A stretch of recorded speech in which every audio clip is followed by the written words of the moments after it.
آپ نے نام سنا ہوگا محمود غزنوی اور ایاز کا، ان کا باہم محبت کا رشتہ بہت گہرا تھا۔ ایاز ٹوٹ کے چاہتا تھا بادشاہ کو، اب دیگر مصاحبین حسد کرتے تھے، بغض رکھتے تھے، وہ کہتے تھے یہ کوئی کیا اس میں کرشمہ اور کمال ہے کہ بادشاہ اس کو اتنا ہی چاہتا ہے۔ تو بادشاہ جب ان وزراء کا، مشیروں کا حسد حد سے بڑا ہوا دیکھا تو ایک دن سب کو اپنے دربار میں حاضر کیا۔ دربار میں ایک تالاب تھا، تو اس میں مٹھی بھر کے موتیوں کی پھینک دی، اور ایک ایک وزیر کو کہا کہ یہ موتی نکال کے لاؤ، اور یہ خیال کرنا کہ تمہارا لباس بھی، تمہارا بدن بھی نہیں بھیگنا چاہیے۔ تو سب نے کہا کہ یہ عجیب بات ہے کہ حوض کی تہہ سے موتی نکال کے لائیں اور لباس بھی نہ بھیگے اور بدن بھی نہ بھیگے، یہ تو لازمی ہوگا۔ پھر دوسرے وزیر کو کہتا کہ یہ موتی نکال کے لاؤ، تمہارا لباس بھی نہیں بھیگنا چاہیے، تمہارا بدن بھی نہیں بھیگنا چاہیے۔ تو وہ آگے سے حجت کرتا یہ کیسے ہو سکتا ہے کہ بدن بھی اور لباس بھی نہ بھیگے اور موتی بھی نکال لاؤں؟ تیسرے کو، چوتھے کو، پانچویں کو، ہر ایک آگے سے حجت کرے یہ کیسے ہو سکتا ہے؟ پھر ایاز آ گیا، تو بادشاہ نے ایاز کو کہا کہ یہ موتی نکال کے لانے ہیں اور تمہارا لباس بھی اور تمہارا بدن بھی نہیں بھیگنا چاہیے۔ ایاز نے فوراً چھلانگ لگائی اور موتی نکالے۔ جب باہر نکلا تو بدن اور لباس پانی سے نچڑ رہا تھا، تو ایسے موتی بادشاہ کو پیش کیے اور بدن کپ کپا رہا تھا۔ تو بادشاہ بڑے غصے سے کہا کہ ایاز تمہارا بدن بھیگ گیا، تمہارے کپڑے بھی بھیگ گئے، میں نے کہا تھا لباس بھی نہیں بھیگنا چاہیے، کپڑے بھی نہیں بھیگنے چاہیے۔ تو ایاز بڑی لجاجت سے عرض کرنے لگا، بادشاہ سلامت، آپ کے دو حکم تھے، ایک یہ کہ موتی نکال کے لانے ہیں، دوسرا حکم یہ تھا کہ لباس اور کپڑے بھیگنے نہیں چاہیے، تو ایک حکم میں نے پورا کر دیا ہے، دوسرے کی معافی چاہتا ہوں۔ تو صاحب، اللہ نے حضرت انسان کے سینے میں جذبات کا ایک جہاں آباد کیا ہے، شیطان کو بھی انسان کے پیچھے لگا دیا اس کی آزمائش کے لیے، اس کے امتحان کے لیے، نفس بھی اس کے اندر موجود ہے، اور دوسری جانب اس کو گناہوں سے منع بھی کیا اور نیکی کی تلقین بھی کی۔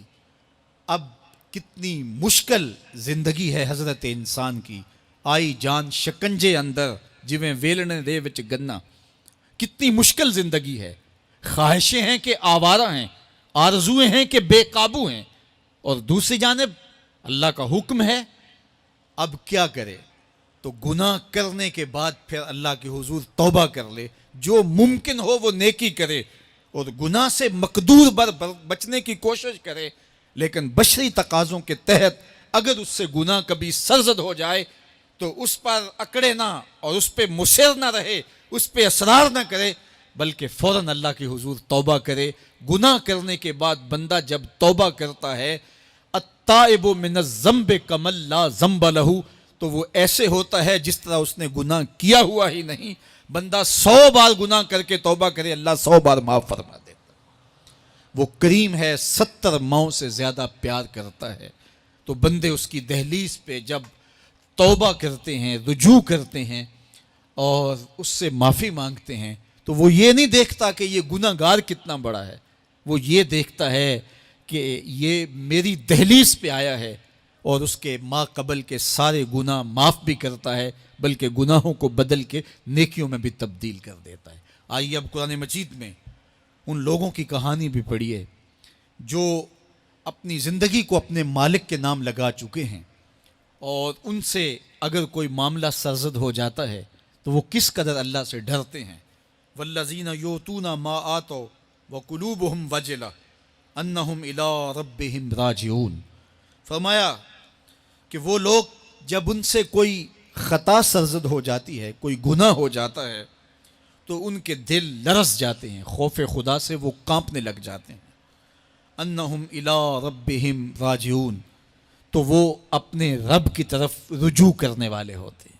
اگر ان سے کبھی کوئی گناہ سرزد ہو جائے، ان سے کوئی غلطی سرزد ہو جائے، تو پھر اس پہ ضد نہیں کرتے، اس پر مصر نہیں ہو جاتے، اس پر حجتیں اور دلیلیں نہیں لاتے، بلکہ وہ کیا کرتے ہیں، فوراً اللہ کے حضور رجوع کرتے ہیں اور معافی مانگتے ہیں، اور اللہ کو یہ بہت پسند ہے کہ کوئی مجھ سے معافی مانگے، اور اللہ انہیں معاف کر دیتا ہے۔ اللہ اکبر۔ حضرت عبداللہ ابن مسعود رضی اللہ تعالیٰ عنہ فرماتے ہیں کہ مومن کی یہ شان ہے کہ جب وہ گناہ کر بیٹھے تو وہ یوں محسوس کرتا ہے جس طرح پہاڑ تلے آ گیا ہے. یہ اس کی کیفیت ہے کہ گناہ کرنے کے بعد، نافرمانی کرنے کے بعد اس کا دل لرز اٹھتا ہے. وَقُلُوبُهُمْ وَجِلَةٌ، ان کے دل خوف خدا سے لرزنے لگ جاتے ہیں کہ ہم سے یہ گناہ کیوں سرزد ہو گیا، یہ تو اللہ کی ناراضگی کا سبب ہے. تو حضرت عبداللہ ابن مسعود فرماتے ہیں یوں محسوس کرتے ہیں جس طرح پہاڑ تلے آ گیا ہے اور پہاڑ ابھی گر جائے گا اور انہیں کچل دے گا. تو وہ جلدی جلدی تلافی کرتے ہیں، توبہ کرتے ہیں، رجوع اللہ کرتے ہیں تاکہ ہمارا گناہ معاف ہو جائے. اور منافق کی مثال بھی بیان کی گئی. جب وہ گناہ کرتا ہے تو یوں محسوس کرتا ہے جیسے بدن پہ مکھی بیٹھی تھی، ہلکے اشارے سے اڑا دی. سویر سے لے کر شام تک کتنی بار ہم اپنے بدن پہ بیٹھی مکھیاں اڑا دیتے ہیں اور ہمیں شام کو یاد بھی نہیں ہوتا کہ یہ عمل ہم نے کتنی بار کیا ہے. میں اور آپ اپنے اندر اتر کر کے دیکھ سکتے ہیں ہماری کیفیت باطن کیا ہے. نمازیں چھوڑی، جھوٹ بولا، غیبت کی، چغلی کی، کسی کا دل دکھایا، کسی کو تکلیف دی، گالی گلوچ کیا، سب و شتم کیا، سویر سے شام تک کیا کیا گناہ کیے. کبھی خیال بھٹکے، کبھی سوچیں آوارہ ہوئیں، کبھی نگاہوں نے بدکاریاں کی، کبھی زبان نے جرم کیے، اور شام کو ہمیں یاد بھی نہیں ہوتا کہ آج ہم نے کیا کیا جرائم کیے، آج ہم نے کیا کیا گناہ کیے. اگر ہماری یہ کیفیت ہے تو یہ عملی نفاق ہے کہ بدن پہ مکھی بیٹھی اور اڑا دی. اور اگر ہماری کیفیت یہ ہے کہ گناہ کے بعد یہ محسوس ہوتا ہے کہ ہم پہاڑ تلے آ گئے ہیں اور اللہ کی ناراضگی ہم نے مول لے لی ہے اور جلدی جلدی توبہ کر کے رجوع کرنے کی جانب بڑھتے ہیں، تو پھر مبارک ہو. نہیں تو مجھے اور آپ کو اپنا محاسبہ کرنا چاہیے. ہمارے دلوں پر زنگ چڑھ گئے ہیں اور ہماری کیفیت یہ ہو گئی ہے کہ گناہ کرنے کے بعد بھی ہم ڈٹے رہتے ہیں. جبکہ زندگی اصحاب رسول کی دیکھیے ان سے بھی کبھی کوئی خطا سرزد ہو جاتی تو وہ فوراً اس گناہ کی تلافی کے لیے حضور کی بارگاہ میں حاضر ہو جاتے. حضرت ابو لبابہ رضی اللہ تعالیٰ عنہ نے اپنے آپ کو مسجد نبوی کے ستون کے ساتھ بندھوا دیا اور کہا کہ جب تک میری معافی نہیں ہوگی تب تک اپنے آپ کو کھلواؤں گا نہیں. اور پھر جب ان کی بخشش کا اعلان ہوا تو پھر حضور کے ہاتھوں سے اپنے آپ کو انہوں نے کھلوایا. ایک خاتون حضور کی خدمت میں حاضر ہوئی اور عرض کی یا رسول اللہ صلی اللہ علیہ وسلم، مجھ سے بدکاری سرزد ہو گئی ہے اور میرے پیٹ میں بچہ ہے اور میں چاہتی ہوں کہ آخرت کی سزا کی بجائے دنیا کے اوپر اس کی سزا مجھے دے دی جائے تاکہ میں پاک ہو جاؤں اور صاف ہو جاؤں، کیونکہ آخرت کی سزائیں بہت سخت ہیں. اللہ کے محبوب علیہ السلام نے جبریل امین سے ایک دن پوچھا تھا مجھے جہنم کے عذابوں کا ذکر سناؤ. تو عرض کی یا رسول اللہ صلی اللہ علیہ وسلم، سب سے ہلکا عذاب، اخف العذاب، ہلکا ترین عذاب یہ ہے کہ جہنمی کے پاؤں میں آگ کے جوتے رکھے جائیں گے. باقی اس کے پورے بدن پہ آگ نہیں ہوگی، صرف آگ کے جوتے اس کو پہنائے جائیں گے. لیکن اس کی حدت، گرمی اور شدت اتنی ہوگی، یغلی منہما دماغہ، اس کی شدت سے اس کا دماغ پگھل کر ناک اور کانوں کے ذریعے سے باہر آنا شروع ہو جائے گا. یہ سب سے ہلکے عذاب کی کیفیت ہے. اور جو عذاب سخت ہیں الیاذ باللہ، اللہ تعالیٰ قرآن مجید میں فرماتا ہے ثم لا یموت فیہا ولا یحیا، اس بڑے عذاب کا ذکر کیا جو جہنمیوں کو دیا جائے گا. فرمایا اس عذاب کی کیفیت یہ ہوگی بندہ نہ جیے گا نہ مرے گا. جیے گا اس لیے نہیں کہ آگے اور پیچھے، دائیں اور بائیں آگ ہی آگ ہوگی، تو اس آگ میں جینا کو جینا تو نہیں ہوگا. اور مرے گا اس لیے نہیں کہ موت کو موت آ چکی ہوگی. جنت میں جنتیوں کو ایک ہی ڈر اور خدشہ ہوگا کہیں موت نہ آ جائے، اور جہنمیوں کو ایک ہی امید ہوگی کہیں موت آ جائے اور جان چھوٹ جائے. اللہ تعالیٰ مینڈے کی شکل میں موت کو لائے گا اور موت کو ذبح کیا جائے گا. جنتی جنت سے اور جہنمی جہنم سے دیکھ رہے ہوں گے. جب موت کو ذبح کر دیا جائے گا اب موت نہیں ہے تو جنتی اتنے خوش ہو جائیں گے کہ اگر موت کو موت نہ آئی ہوتی تو یہ خوشی سے مر جاتے، اور جہنمی اتنے مایوس، دکھی اور پریشان ہوں گے کہ اگر موت کو موت نہ آئی ہوتی تو یہ صدمے سے مر جاتے. تو وہ کتنا سخت عذاب ہوگا الیاذ باللہ کے ہلکے ترین عذاب کی کیفیت یہ ہے کہ پاؤں میں آگ کا جوتا اور دماغ پگھل کے ناک اور کانوں کے راستے سے باہر آ جائے۔ تو اس نے عرض کی یا رسول اللہ صلی اللہ علیہ وسلم میرے اوپر حد جاری کر دیجئے۔ اور اس نے کہا کہ میرے پیٹ میں جو ہے وہ بچہ ہے۔ اللہ کے محبوب علیہ السلام نے فرمایا جاؤ جب بچہ پیدا ہو تو پھر آنا۔ وہ چلی گئی۔ تو جب بچہ پیدا ہوا تو گود میں اٹھائے پھر حضور کی خدمت میں حاضر ہوئی اور عرض کی یا رسول اللہ یہ ہے بچہ جو میں نے گناہ کیا تھا، بدکاری کی تھی، آج یہ اس کی نشانی ہے۔ تو اللہ کے محبوب علیہ السلام نے فرمایا کہ اسے لے جاؤ اور اسے دودھ پلاؤ، اور جب یہ کچھ کھانے پینے لگ جائے گا تو پھر آنا۔ تو تھوڑی دیر کے بعد، کچھ دنوں کے بعد وہ دوبارہ حاضر ہوئی اور اس نے اس بچے کے ہاتھ میں روٹی کا ٹکڑا دیا ہوا تھا اور عرض کی یا رسول اللہ دیکھ لیجئے اب یہ روٹی کھانے لگ گیا ہے۔ اللہ اکبر۔ تو اللہ کے محبوب نے فرمایا انہیں لے جاؤ اور جا کے انہیں سنگسار کر دو۔